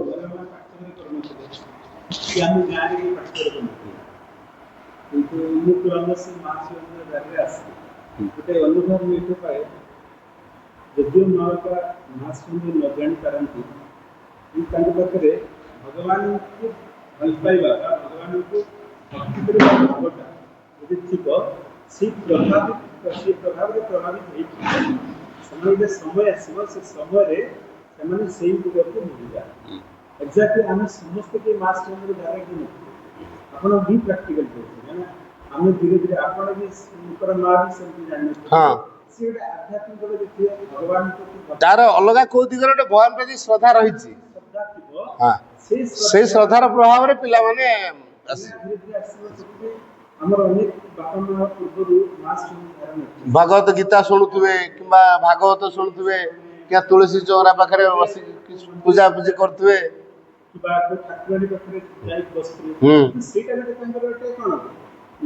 ସେଇଟା କୁଳ ସଂସ୍କାର ବୋଲି କୁହାହଉଥିଲା। ସେ ଯୋଉ ସଂସ୍କାରଗତ ଶିକ୍ଷାଟା ମା ପାଖରୁ ଆସୁଥିଲା। ମା ମାନେ ସଂସ୍କାରୀ ହଉଥିଲେ। ରାତିକରୁ ଉଠିବା, ବାଡି ଘର ସବୁ ସଫାସୁତୁରା କରିବା, ଗୋବର ପାଣି ଲିପିବା, ଆଉ ଗୋବର ପାଣି ପକେଇବା, ତୁଳସୀ ଚଉରା ପାଖରେ ପୂଜା କରିବା, ବିଭିନ୍ନ ପ୍ରକାର ଓଷା ପନିପରିବା ବ୍ରତ ସବୁ କରିବା, ଆଉ ଏଇ ଯୋଉ ଭାବଟା ତାଙ୍କର ଥିଲା, ସେଇ ଛାପଟା ଅଛି ନା। ଭଗବତ ବିଶ୍ୱାସର ଭାବଟା ଅଛି ଛୁଆ ତିଆରି ସେଇଠୁ ଦିଟା ଦିଗ ବି ରହୁଛି। କିଏ ଗ୍ରହଣ କରୁଛନ୍ତି, କିଏ ଗ୍ରହଣ କରୁନାହାନ୍ତି। ତାର କାରଣ ହଉଛି ଯୋଉ ପରିବେଶଟା ଡେଡିକେଟ ଟୁୱାର୍ଡସ୍ ଡିଭାଇନ୍, ସେ ପରିବେଶରୁ ତିଆରି ହଉଛି। ଯେ ପରିବେଶଟା ସେତେ ଡେଡିକେଟ ହେଲା ନାହିଁ, ସେ ତିଆରି ପାଇଲେ ପରିବେଶରେ ସମସ୍ତେ କୋଳାହଳିତ କଲେ, ସେ ସେଇ ପ୍ରଭାବରେ ପ୍ରଭାବିତ ହେଇପାରିଲେ। ତେଣୁ ଦିଟା ଡିରେକ୍ସନ ରହୁଛି। ପରିବେଶ କେତେ ରହିଲା, ଆଉ ମା କେତେ ଡେଡିକେଟ ଅଛି, ଆଉ ନିଜର ପରିବେଶ। ମୋ ପରିବେଶ ମା ବାପା ନୁହେଁ, ମୋ ପରିବେଶର ଏଣ୍ଟାୟାର ମାନେ ମେମ୍ବର୍ସ ପ୍ଲସ୍ ମୋ ପାରିପାର୍ଶ୍ୱିକ ଦରକାର। କାହିଁକି ନା ପାରିପାର୍ଶ୍ୱିକ ଯଦି ନ ରହିବ, ସାଇଡର ଲୋକ ଝଗଡ଼ା କରୁଛନ୍ତି, ମୋ ପୁଅ ଶୁଣିଲା, ତାର ପ୍ରଭାବ ନିଶ୍ଚିତ ପଡିବ। ତେଣୁ ପରିବେଶର ବି ଦାୟିତ୍ୱ ରହୁଛି। ପରିବେଶ ଦାୟିତ୍ୱ ରହୁଛି, ମୋର ପରିବାରର ଦାୟିତ୍ୱ ରହୁଛି, ସମାଜର ଦାୟିତ୍ୱ ରହୁଛି। ସମସ୍ତଙ୍କର ପ୍ରଭାବରେ ଗୋଟେ ପିଲାର ଗଠନଟା ନିର୍ଭର କରୁଛି। ମାନେ ଏବଂ ତା ସ୍କୁଲରେ ମଧ୍ୟ, ତା ସ୍କୁଲର ଟିଚର, ତାଙ୍କର ଅଭିଭାବକ ହଉ, ତାଙ୍କର ଗାର୍ଡିଆନ ହଉ, ଇଭେନ୍ ତାଙ୍କର ସ୍କୁଲର ଯେ ମ୍ୟାନେଜମେଣ୍ଟ ତାଙ୍କ ଉପରେ ନିର୍ଭର କରୁଛି। ଗୋଟେ ଲାଇଫ ଡିଭାଇନରେ ଗୋଟେ କଥା ଅଛି, ନୋଷ୍ଟିକ ସୋସାଇଟି କଥା। ସେ ନୋଷ୍ଟିକ ସୋସାଇଟିଟା କୋଉଟା ଆମେ ଜାଣିବା ଦରକାର।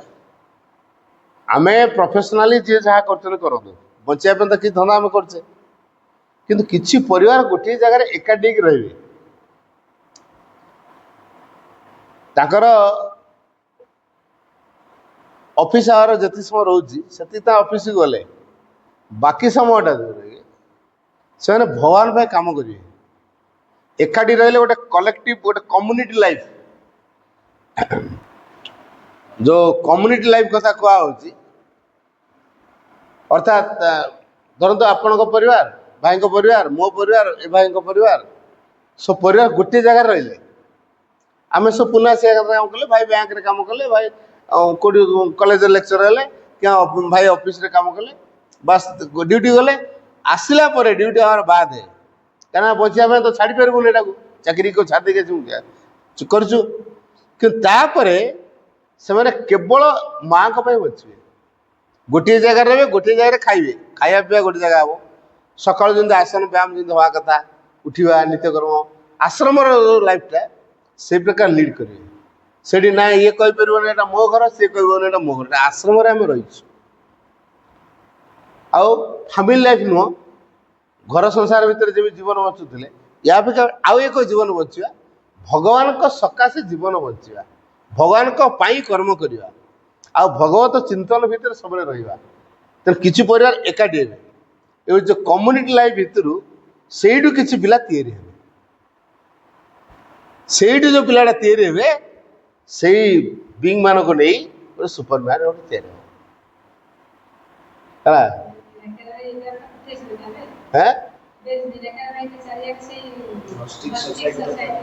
ଏଇଟା ଲାଇଫ ଡିଭାଇନ୍ ଅଛି, ଲାଇଫ ଡିଭାଇନ୍ ଏଇ କଥାଟା ଅଛି। ସେମାନେ ଅଲରେଡି ମାସ୍ ସିଲେକ୍ଟ କରିସାରିଛନ୍ତି, ସେମାନେ ବାଛିଲେଣି। ଯଦି ସିଲେକ୍ଟ କରିନଥାନ୍ତେ ତାହେଲେ ଅନେକ ପିଲା କାହିଁକି ଆସିପାରୁନାହାନ୍ତି, ଆମର ଅଜାଣରେ ମଧ୍ୟ ମାଆ ସହିତ କନେକ୍ଟ ହେଇକି ଅଛନ୍ତି ବହୁ ବର୍ଷ ପୂର୍ବରୁ ଆମେ ସେ ଇଣ୍ଟରନେଟ୍ ଜିନିଷକୁ ଆମେ ଜାଣିପାରିବୁ, କାହିଁକିନା ସମାଜ ଏତେ ଲୋକ ଅଛନ୍ତି, କାହିଁକି ମାଆ ପାଖରେ ସେମାନେ ଆସୁଛନ୍ତି, ଶୁଣୁଛନ୍ତି, ଜାଣୁଛନ୍ତି। ମୋ ବାପା ମୋତେ ନେଇଗଲେ ପଣ୍ଡିତ, ମୋତେ ମାସ୍ କେମିତି ଦର୍ଶନ କଲେ, କିନ୍ତୁ ଅନେକ ବାପା ମାଆ ତାଙ୍କ ପିଲାକୁ ନେଇଯାଉଛନ୍ତି, କିନ୍ତୁ ଅଲ୍ଟିମେଟଲି ଗ୍ରହଣ କରିବେ ସେଇ ପିଲାକୁ। ପିଲାଟି ଗ୍ରହଣଶୀଳତା କେତେ, ମା ତାଙ୍କୁ କେତେ ମାତ୍ରାରେ ତାଙ୍କୁ ମା ତ ରିସିଭ୍ କରୁଛନ୍ତି, କିନ୍ତୁ ପିଲାଟି କେତେ ମାତ୍ରାରେ ସେ ସେଥିପାଇଁ ଯୋଗ୍ୟ ରହିଛି ତାହା ବହୁତ ଗୁରୁତ୍ୱପୂର୍ଣ୍ଣ। କିନ୍ତୁ ମା ସମସ୍ତଙ୍କୁ ସିଲେକ୍ଟ କରୁଛନ୍ତି, କିନ୍ତୁ ଆମର କେତେ ମାତ୍ରାରେ ମାଆଙ୍କ ପ୍ରତି ଭଲ ପାଇବା ଆସିଲା ସେଇଟା ଡିପେଣ୍ଡ କରେ। ସେଇ ଜିନିଷଟା ସମସ୍ତଙ୍କ ପାଖରେ ଆମ ଦରକାରଟା କିଛି ମାତ୍ରାରେ ରହୁଛି, କିଛି ମାତ୍ରାରେ ରହିପାରୁନି। କାରଣ ହେଉଛି ସେମାନେ ଟିକେ ଅଜ୍ଞାନତା ଏତେ ମାଇଣ୍ଡର ଜଜମେଣ୍ଟରେ ରହୁଛି। ଗୋଟେ ମୋ ସାଙ୍ଗକୁ ଯାଇଥିଲି, ତାଙ୍କ ଘରକୁ ବସିଥିଲା ଜଲାସିସ୍ ମୁଁ ବାଙ୍ଗଲୋର ପିଲାବେଳେ ନେଇଗଲି, ସେ କହିଲେ ଏଠି କ'ଣ କିଛି ନାହିଁ, ଖାଲି କ୍ଷୀର ବାଜା ନାହିଁ, ଖୋଳ ନାହିଁ, କୀର୍ତ୍ତନ ନାହିଁ, ଆଉ ସାଇବା ବଢ଼ିଆ ବଢ଼ିଆ ମିଠାଇ, ଇଏ ସିଏ ଅନେକ ଜିନିଷ ଥିଲା, ଆଉ ଏଠି କ'ଣ ଅଛି ନଥିଲା। ତ ମେନଲି ତାଙ୍କର ଭାବନା ହେଉଛି ଯେ ଗୋଟେ ଭାଇଟାସ୍ ପ୍ରଥମେ, ତାପରେ ଯେତେ 2 ଦିନ ରହିଲେ ଚିନ୍ତା କଲେ ଆକ୍ଚୁଆଲି ଭଲ ଜାଗା ଏଠି, କିନ୍ତୁ ସମସ୍ତଙ୍କର ଗୋଟେ ସମାନତ୍ୱ ରହିଛି। ଆପଣ ଯାହା ଖାଦ୍ୟ ଖାଇବେ, ବଡ଼ ଲୋକ ଯାହା ଖାଦ୍ୟ ମିନିଷ୍ଟର ସେଇ ଖାଦ୍ୟ ଖାଇବେ, ସେଠି କ'ଣ ଯାହା ପାଖରେ ପଇସା ଅଛି ସେ ଅଧିକ ଖାଇଲା, ତାଙ୍କର ସିଷ୍ଟମ ସେ। ମୁଁ ବି ଯାଇଛି ସେଠି, ଉତ୍ତର ପୂର୍ବ ଗଲା ପରେ ସେଠି ଆପଣ 20 ଟଙ୍କାରେ ଗୋଟେ ମିଟ୍ ସାମାନ, 200 ଟଙ୍କାରେ ହାଇଷ୍ଟେଲ ଖାଦ୍ୟ ସେଠି ପାଖରେ ତା ତ ଭୋଗ କରାହଉଛି ଯେ ଟିକେଟ ସବୁ ଷ୍ଟାଇଲରେ ଅଛି, ଅଲଗା ଅଲଗା ଷ୍ଟାଇଲର ଟିକେଟ, ଯୋଉଠି ଗୋଟେ ସବୁ ପ୍ରକାର ସମାନତ୍ୱ ଅଛି, ଯୋଉଠି ସବୁ ପ୍ରକାର ଲୋକ ରହୁଛନ୍ତି ଗୋଟିଏ ଖାଦ୍ୟ ଗ୍ରହଣ କରୁଛନ୍ତି, କେବଳ ଗୋଟିଏ ଖାଦ୍ୟ, ସେଠି ଆଉ ହିଂସା ଯେ ବଡ଼ ସାନ ସମସ୍ତେ ସମାନ ହେଲା। ନିରବ କଥାଟା ତାପରେ କହିଲେ, ଗୋଟେ ଜିନିଷ ମୁଁ ଦେଖିଲି, ନିରବତା ରହୁଛନ୍ତି ଲୋକମାନେ କଥାବାର୍ତ୍ତା ନ କରିକି ସବୁ ଜିନିଷ ଶୃଙ୍ଖଳିତ ଭାବରେ ରହୁଛି। ଦୁଇଟା ଜିନିଷ ସେ ତାଙ୍କ ଭିତରେ କହିଲେ, ପ୍ରଥମ ଯେମାନେ ଯାଆନ୍ତି ସେମାନେ ସେ ଜିନିଷକୁ ଅନୁଭବ କରିପାରନ୍ତି। ମୁଁ ତାଙ୍କୁ କହିଲି, ତୁମେ ଗୋଟେ କାମ କର, ଯାହା ବି ତୁମ ଭିତରେ ଆସିଛି ତୁମେ ଯା, ଶ୍ରୀଅରବିନ୍ଦର ସମାଜରେ ତୁମେ ଆଟଲିଷ୍ଟ 5 ମିନିଟ୍ ନତମସ୍ତ ହେଇକି ଖାଲି ଧ୍ୟାନସ୍ଥ ହେଇକି ରୁହ, ଆଖି ବନ୍ଦ କରିକି ବ୍ଲାଙ୍କ ହେଇକି ରୁହ, ଆଉ କିଛି ଜିନିଷ ତୁମକୁ ପ୍ରଭାବିତ କରିପାରିବନି। ସତତ ସେ 5 ମିନିଟ୍ରୁ 7 ମିନିଟ୍ କଲେ, ତାପରେ ପ୍ରତିବର୍ଷ ସେ ଯାଆନ୍ତି, ପ୍ରତିବର୍ଷ ଯାଆନ୍ତି, ଘରୋଇ ପାଠ୍ୟକ୍ରମ ମୋ ରୁମ୍ରେ ଯେତେବେଳେ କରିଛନ୍ତି ସେ ଆଗୁଆରେ କି ଆଗକୁ ଆସିବ ସେ ଯେଉଁ ସ୍ପିରିଟ୍ ସେ ଯେଉଁ ତାଙ୍କ ଯେଉଁ ଶକ୍ତିଟା କିଏ ପ୍ରଭାବିତ ଆମେ ବାହ୍ୟ ଚେତନା ଯେତେ ଯାହା ରହୁ ସେ ସ୍ଥାନରେ ପହଞ୍ଚିଗଲେ ମା ତାଙ୍କୁ ସେଇଭଳିଆ ପ୍ରସ୍ତୁତି କରିନେବେ। ବି ପ୍ରାକ୍ଟିକାଲ ମାନେ ମୋର ଅନୁଭବ କଥା କହୁଛି ଯେତେବେଳେ ମୁଁ ପଣ୍ଡିଚେରୀ ଯାଇଥିଲି ମୁଁ ବି ମଧ୍ୟ ସେଇଭଳି ଏଠି କ'ଣ ଗୋଟେ ହେଇଥିବ କ'ଣ ଗୋଟେ ପଥର ଏଇଭଳିଆ ହେଇଛି କିନ୍ତୁ ପ୍ରକୃତ ଯେତେବେଳେ ଆମେ ସେଇ ଜାଗାରେ କିଛି ସମୟ ଜାଣତରେ ବା ଅଜାଣତରେ ହଉ ସେଠି ମୁଣ୍ଡଟେ ନେଇ ଦେବୁ ସେଇ ଯେଉଁ ପ୍ରଭାବିତ ଯେଉଁ ଶକ୍ତି ତାକୁ ଗ୍ରହଣ କରିବେ ସେଇ ଶକ୍ତିରେ ସେ ସବୁ ଜିନିଷ ଦେଖିବେ ଏବଂ ତାଙ୍କୁ ଧୀରେ ଧୀରେ ଧୀରେ ଧୀରେ ଇଣ୍ଟରନାଲି ଜିନିଷ ଆମେ ଦେଖିପାରିବେ ମା ତା ଭିତରେ ଭିତରେ କ'ଣ କ'ଣ ପ୍ରସ୍ତୁତି କରିଦେବେ ଆପଣ ଧୀରେ ଧୀରେ ଧୀରେ ଧୀରେ ତାଙ୍କୁ ଟାଣି ମାନେ ଏଇଟା ବହୁତ ମୁଁ ହଁ ହଁ ଏଇଟା ବାସ୍ତବ କଥା ଏଇଟା ବାସ୍ତବିକ କଥା ଗୋଟେ ପ୍ରାକ୍ଟିକାଲ ମାନେ କହିଲେ ବହୁତ ଭେରି ମାନେ ଇଣ୍ଟରେଷ୍ଟିଂ ଜିନିଷ ଟାଣି ନେଇଯିବା ଆଉ ଟାଣି ତେଣୁ ଆମର ଚେତନାଗତ ପରିବର୍ତ୍ତନ ହେଲେ ପରିବେଶଟା ବଦଳିଯିବ। ତେଣୁ ପରିବେଶଟା ବଦଳିଲେ ସେ ପରିବେଶ ଭିତରୁ ଯିଏ ଢୁକିବ ତା ଭିତରେ ମଧ୍ୟ ସେଇ ପ୍ରକାର ପ୍ରଭାବଟା କାର୍ଯ୍ୟକାରୀ ହେବ।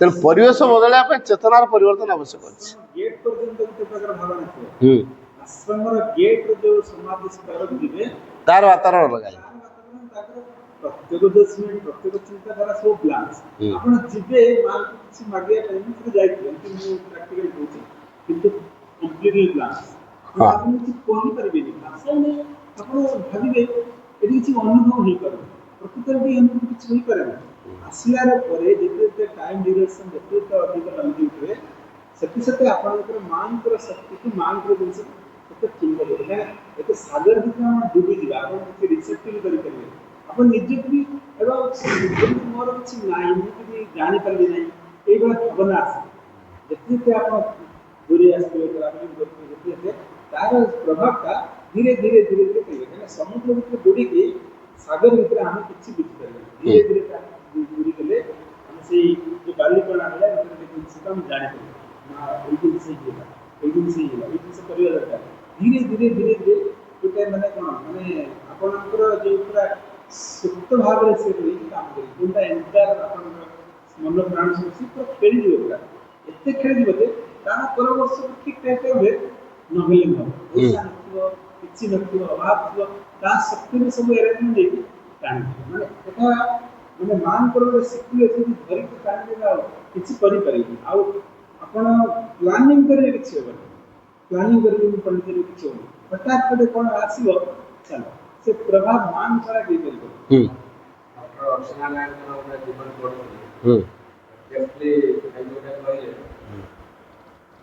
ସେଇଭଳିଆ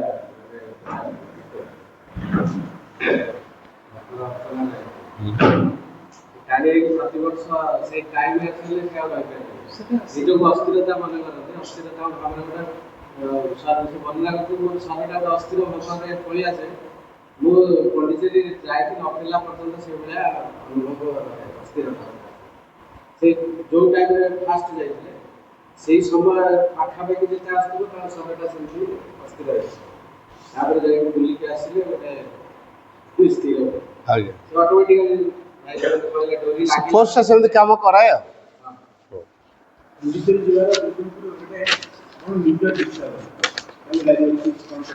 ମାନେ ଆପଣ ଅନ୍ୟ ଜାଗାକୁ ଯିବେ ଗୋଟେ ଭାବପ୍ରବଣତା ପଣ୍ଡିଚେରୀ ଯିବା କ'ଣ ନା ମୁଁ ଟିକେ ପଣ୍ଡିଚେରୀ ଯିବେ ଆପଣ ଆମେ ବାହାଘରେ ଯିବେ କହିବେନି ହେଲା ପଣ୍ଡିଚେରୀ ଯିବେ ମାଙ୍କ ପାଖକୁ ଗୋଟେ ଶ୍ରଦ୍ଧା ମାନେ ଭିତରୁ ଗୋଟେ ଆନନ୍ଦ ପହଞ୍ଚିଗଲା ପରେ ଆସିଗଲେ ତାହେଲେ ଜଲ୍ଦି ମାନେ ରେଡ଼ି ହେଇଯାଅ ସମାଜ ପାଖକୁ ମାନେ ଖାଅ ନ ଖାଅ ସେ କଥା ଗୁଡ଼ାକ ଗୋଟେ ଇଣ୍ଟରନାଲ କିଏ କରେ ସେ କଥା ଗୁଡ଼ାକ ମାଙ୍କ ଦ୍ୱାରା ସେ ପ୍ରଭାବିତ ହେଇକି ପୁରା ଏକଦମ ଶୀତ ଭଳିଆ ରହିଥିଲା ଶୁଣିବେନି ତ ଜଣେ ଭାଇ ପଣ୍ଡିଚେରୀ ଯାଇଥିଲେ ସେ ଟ୍ରେନରେ କେବେ ଉଠିବା ଜାଣିନାହାନ୍ତି ଆଚ୍ଛା ଏ ଯେଉଁ ସାଇଡ଼ରେ ଯେଉଁ ଝରକା ଥାଏ ଝରକାର ଯେଉଁ ଗ୍ରିଲ୍ ଥାଏ ସେଗୁଡ଼ାକ ହଟି ଯାଇଛି ପୁରା ଫାଙ୍କା ସେଇପଟେ ଦେଇକି ଆସିଗଲେ ଆଚ୍ଛା ହେଲା ଲୋକମାନେ ବାଟାବାଟି କଲେ କ'ଣ କରୁଛ ତମେ ପୁରା ନିକଟ ଗାଁ ତାପରେ ତାକୁ ଗୋଟେ ଧମକ ଚମକ କଲେ ତାପରେ ହାତ କାଟିଥିଲେ ତାପରେ ସେ କିଛି ଲୋକମାନେ ଶାନ୍ତ ହେଇକି ନିରବ ହେଇକି ବସିଲେ ଗୋଟେ ପୁରା ବାସ୍ନା ମହଥିଲା ତା ଭିତରେ ଭିତରେ ସମସ୍ତେ ବୁଲେଇଛି ଆପଣ ଜାଣିନାହାନ୍ତି ଯିବେ କ'ଣ କରିବେ ମାନେ ଲୋକମାନେ ମଧ୍ୟ ତତ୍ତ୍ୱ ଖେଳିବେ ଆଚ୍ଛା ଏବଂ ସେ ଭାଇ ଗଲା ପରେ ଏଠି ତାଙ୍କୁ କୌଣସି ମାନେ ଜାଗା ବି ନଥିଲା ସେ ଏମିତି ଯାଇକି ରହୁଥିଲେ ମାନେ ବୁଢ଼ୀ ବୁଢ଼ା ଆମ ଉତ୍ତର ବାଲେଶ୍ୱର ବୁଢ଼ୀ ବୁଢ଼ା ପକେଟ ନେଇକି ଚାଲିଛନ୍ତି ତ ସେ କହିଲେ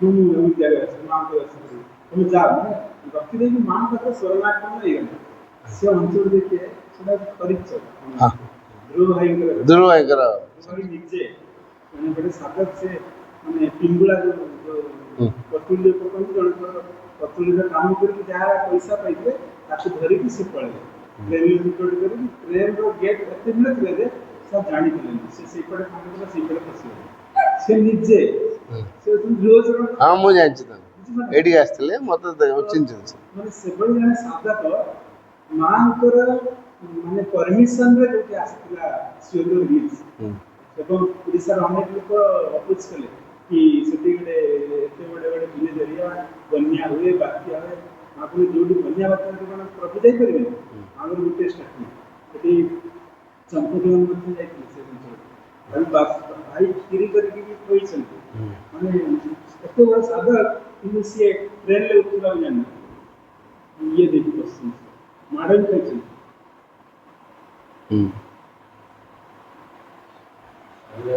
ହଁ ସାର୍ ଠିକ୍ ଅଛି ତେଣୁ ବର୍ତ୍ତମାନ ଶିକ୍ଷା ବର୍ତ୍ତମାନ ଯେଉଁ ପ୍ରକାର ଅବସ୍ଥାକୁ ଆସିଛି ଏଠି ଗୋଟେ ରେଡ଼ିକାଲ ଚେଞ୍ଜର ଆବଶ୍ୟକତା ଅଛି ଯେଉଁଟାକି nothing can be taught means everything can be learn ଦ୍ୱିତୀୟ ପ୍ରିନ୍ସିପଲ୍ରେ ଯେଉଁ କୁହାଯାଇଛି ଯେ mind has to be concentrate in its own growth ମନର ବିକାଶ ପାଇଁ ମନ ତାର ପରାମର୍ଶ ଗ୍ରହଣ କରିବ ତୃତୀୟ କଥାରେ ଯେଉଁ କୁହାଯାଇଛି ଫ୍ରମ୍ ନିୟର ଟୁ ଫାର୍ ପିଲା ଯେଉଁ ସ୍ଥିତିରେ ଅଛି ବା ଆମେ ଯେଉଁ ସ୍ଥିତିରେ ଅଛେ ସେଇଠୁ ଆରମ୍ଭ କରିକି ଦୂର ଦୂରାନ୍ତ ପର୍ଯ୍ୟନ୍ତ ଆମକୁ ଯିବାକୁ ପଡ଼ିବ ତାମାନେ ଜଣେ ପୁରା ଅତିମାନ ହେଲା ପରେ ଆସିକି ପୁନଃ ଶିକ୍ଷା କେନ୍ଦ୍ର ଟିଚର ହେବ ସେଇଟା ନୁହେଁ କରୁ କରୁକା ଆମେ ହେବା ଆମେ ଆମ ଭିତରେ କେଉଁଠି ନା କେଉଁଠି ଗୋଟେ ସମ୍ଭାବନା ତ ଫୁଟୁଛି ସେଇଠୁ ଷ୍ଟାର୍ଟ କରିବା ଭଲ ଗୀତ ହେଉଛି ଭଲ ନାଚ ହେଉଛି ଭଲ ହ୍ୟାଣ୍ଡୱାର୍କ କରୁଛି ଭଲ ଖେଳୁଛି କିମ୍ବା ଅନ୍ୟ କିଛି ଗୋଟେ କେଉଁଥିରେ ଭଲ ଆଗ୍ରହ ରଖିଛି ବା ସେଇ ଆଗ୍ରହ ଯେଉଁଥିରେ ଆସୁଛି ସେଇଠୁ ଷ୍ଟାର୍ଟ ହଉ ତାପରେ ଦେଖିବେ ତା ଧୀରେ ଧୀରେ ଧୀରେ ଧୀରେ ସବୁ ଦିଗ ଆସିବ ତେଣୁ ଆମେ କିଏ କାମ କରିପାରିବନି ଅଯୋଗ୍ୟ ଏସବୁ ଭାଷା କଥା କହିବା ନୁହେଁ ପ୍ରତ୍ୟେକଙ୍କ ଭିତରେ ମା କିଛି ନା କିଛି ସମ୍ଭାବନା ଦେଇଛନ୍ତି ତେଣୁ ଯେହେତୁ ପ୍ରତ୍ୟେକଙ୍କ ଭିତରେ କିଛି ନା କିଛି ସମ୍ଭାବନା ଦେଇଛନ୍ତି ଯାହା ଭିତରେ ଯେଉଁ ପ୍ରକାର ସମ୍ଭାବନା ସେଇଟା ଆପେ ଫୁଟିବ ଯେମିତି ଆମେ ଗଛରେ ପାଣି ଦେବା ହେଲା ଆମ କାମ କେଉଁ ଗଛ କେଉଁ ପ୍ରକାର ଫୁଲ ଫୁଟିବ ଏଇଟା ତା କାମ ଆମ କାମ ହେଲା ଗଛ ମୂଳରେ ପାଣି ଦେବା ତାପରେ କଢ଼ରୁ ଫୁଲଟା କେଉଁ ଆକାରରେ ଫୁଟିବ କେମିତି ରୂପ ନେବ ସେଇଟା ଆମ ଅକ୍ତିଆର ଭିତରେ ନୁହଁ ସେ ପିଲାର ମୌଳିକ ଜିନିଷକୁ ଆମେ ଯୋଗାଇବା ପରିବେଶ ଯୋଗାଇବା ଉପଯୁକ୍ତ ଉଦାହରଣ ହେବା ଆମେ ସତ୍ୟନିଷ୍ଠ ଜୀବନ ବଞ୍ଚିବା ଏବଂ ଆମେ ଭଗବତ ଜୀବନ ବଞ୍ଚିବାରେ ଯଦି ଏକନିଷ୍ଠ ହେଇଛୁ ତାହେଲେ ସେଇଟା ଅଟୋମେଟିକ୍ ପିଲା ଭିତରେ ପ୍ରଭାବ ପକାଇବ ତେଣୁ ଏଇଟା ହେଉଛି ଉଦାହରଣ ହେଇକି ଶିଖେଇବାର ଶିକ୍ଷା ହେଉଛି ପୁନଃ ଶିକ୍ଷା ପୁନଃ ଶିକ୍ଷା ନ କେଉଁ ଥିଓରି କହିଦେବା ସେ ଶିଖିଦେବ ସେଇଟା ନୁହେଁ ପରୀକ୍ଷା ଲେଖିଦେବ ନମ୍ବର ପାଇବ ସେଇଟା ନୁହେଁ ପୁନଃ ଶିକ୍ଷା ହେଉଛି ସେ ହେଇ ଉଠିବ ହେଲା ସେ ନିଜେ ହେଇ ଉଠିବ ତେଣୁ ଆମକୁ ହେଇ ଉଠିବାକୁ ପଡ଼ିବ ଅନ୍ୟ ପାଇଁ ଶିଖେଇବାକୁ ଯେଉଁଟା ଚାହୁଁଛୁ ତାକୁ ଆମେ ନିଜେ ହେଇକି ଦେଖେଇବା ସେଇଟା ହେଉଛି ଶିକ୍ଷା ଅନ୍ୟଟି କ'ଣ ପରୀକ୍ଷା ଦେବ ଥିଓରି କିଛି ଜାଣିବ ତାପରେ ପରୀକ୍ଷାରେ ଲେଖିବ ନମ୍ବର ଦେବ ନମ୍ବର ଆଣିବ ସାର୍ଟିଫିକେଟ୍ ପାଇବ ତାପରେ ସାର୍ଟିଫିକେଟ୍ ନେଇ ସରକାରଙ୍କ ପାଖରେ ଚାକିରି କରିବ ଅର୍ଥ ଉପାର୍ଜନ କରିବ ପୁନଃ ଶିକ୍ଷା ସେଇଟା ନୁହେଁ ନିଜେ ହେଇ ଉଠିବାକୁ ପଡ଼ିବ ଭଗବାନ ହେଇ ଉଠିବାକୁ ପଡ଼ିବ ତେଣୁ ମା ଅଛନ୍ତି ସାହାଯ୍ୟ କରିବା ପାଇଁ ଆମେ ଇଚ୍ଛା କଲେ ସବୁ କଥା ମା କରିବେ ତେଣୁ ଆମ ଅନ୍ତରାତ୍ମା ସହିତ ସମ୍ପର୍କ ହେଉଛି ସବୁଠୁ ଗୁରୁତ୍ୱପୂର୍ଣ୍ଣ ପୁନଃ ଶିକ୍ଷାରେ ତେଣୁ ଅସଲ କଥାଟି ଯେହେତୁ ଅନ୍ତରାତ୍ମା ତେଣୁ ଅନ୍ତରାତ୍ମାର ଆବିଷ୍କାର ଅନ୍ତରାତ୍ମା ଦ୍ୱାରା ପରିଚାଳନା ଅନ୍ତରାତ୍ମା ମନ ପ୍ରାଣ ଶରୀରକୁ ଡୋମିନେଟ୍ କରି ରଖିବା ଏବଂ ତାକୁ ତାର ଢାଞ୍ଚାରେ ତାର ପ୍ରଭାବକୁ ବିସ୍ତାର କରି ମନ ପ୍ରାଣ ଶରୀରକୁ ସେ ଗାଇଡ଼ କରିବା ଏଇଟା ହେଉଛି ଶିକ୍ଷା ପ୍ରକୃତ ଶିକ୍ଷା ତେଣୁ ଅନ୍ତରାତ୍ମାର ଆବିଷ୍କାରକୁ ଗୁରୁତ୍ୱ ଦେଇ ଆମେ ପୁନଃ ଶିକ୍ଷାକୁ କାର୍ଯ୍ୟକାରୀ କରିପାରିବା ଗୋଟେ ମିନିଟ୍ ନୀରବ ରହିବା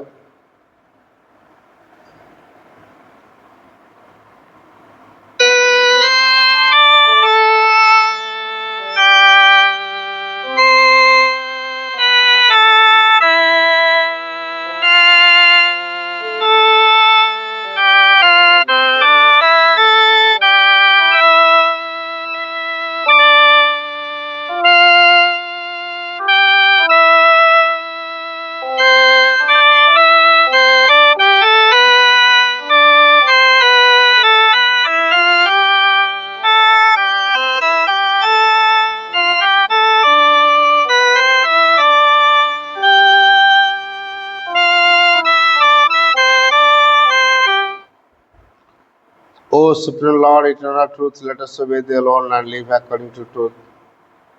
परमोच्च प्रभु सत्य नित्य तामेव केवलम अनुवर्ता महे सत्यम अनुजीवाम केवलम। हे परम प्रभु चिरंतन सत्य, आमे केवल तुमरी आज्ञा बहु ओ सत्यर विधान को आश्रय करी जीवन धारण करूँ। ओं आनंदमयी, चैतन्यमयी, सत्यमय, परमय, ओं शांति शांति शांति।